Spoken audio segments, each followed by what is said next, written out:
அண்மை செய்தி ஒன்றை பார்த்து வருகிறோம்.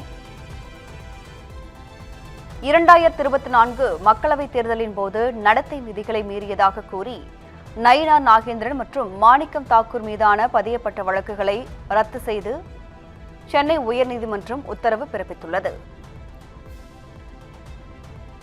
நயினார் நாகேந்திரன் மற்றும் மாணிக்கம் தாக்கூர் இருவர் மீதான வழக்குகளை ரத்து செய்து சென்னை உயர்நீதிமன்றம் உத்தரவு பிறப்பித்திருக்கிறது. 2024 ஆண்டு மக்களவைத் தேர்தலின் போது நடத்தை விதிகளை மீறியதாக அவர்கள் மீது பதியப்பட்ட வழக்குகள் தற்போது ரத்து செய்யப்பட்டுள்ளது. கூடுதல் விவரங்களை செய்தியாளர் சக்திவேல் வழங்க கேட்கலாம். சக்திவேல், விவரம் சொல்லலாம். நிச்சயமாக. வணக்கம் கௌதமி. கடந்த 2024 ஆண்டு நடந்த மக்களவை தேர்தலின் போது தேர்தல் நடத்தை விதிகளை மீறியதாக கூறி விருதுநகர் தொகுதி காங்கிரஸ் எம்பி மாணிக்கம் தாக்கூர், பாஜக மாநில தலைவர் நயினார் நாகேந்திரன் மீதான வழக்குகளை ரத்து செய்து சென்னை உயர்நீதிமன்றம் உத்தரவிட்டது. கடந்த 2024 ஆண்டு நடந்த மக்களவை தேர்தலில் விருதுநகர் தொகுதியில் காங்கிரஸ் சார்பில் மாணிக்கம் தாக்கூர் போட்டியிட்டார்.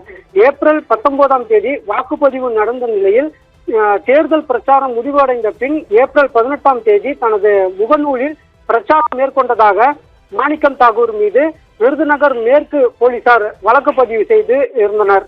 இந்த வழக்கை ரத்து செய்ய கோரி மாணிக்கம் தாக்கூர் சென்னை உயர்நீதிமன்றத்தில் மனு தாக்கல் செய்திருந்தார். அந்த மனுவில் 188வது சட்டப்பிரிவின்படி அரசு ஊழியர் எழுத்துப்பூர்வமாக புகார் அளித்திருந்தால் மட்டுமே தேர்தல் விதிமீறல்கள் வழக்கு பதிவு செய்ய முடியும் என்பதால் இந்த வழக்கை ரத்து செய்ய வேண்டும் என கூறப்பட்டிருந்தது. இந்த மனு மீதான விசாரித்த நீதிபதி ஜி.கே. இளந்திரையன் மாணிக்கம் தாக்கூர் கோரிக்கையை ஏற்றது அவருக்கு எதிரான தேர்தல் விதிமீறல்கள் வழக்கை ரத்து செய்து உத்தரவிட்டார்.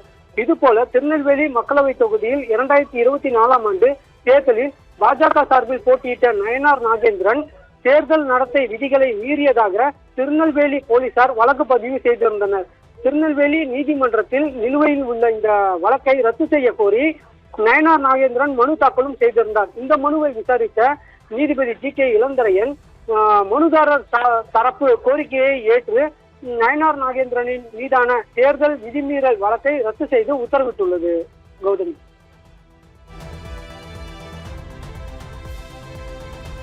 விவரங்களுக்கு நன்றி சக்திவேல்.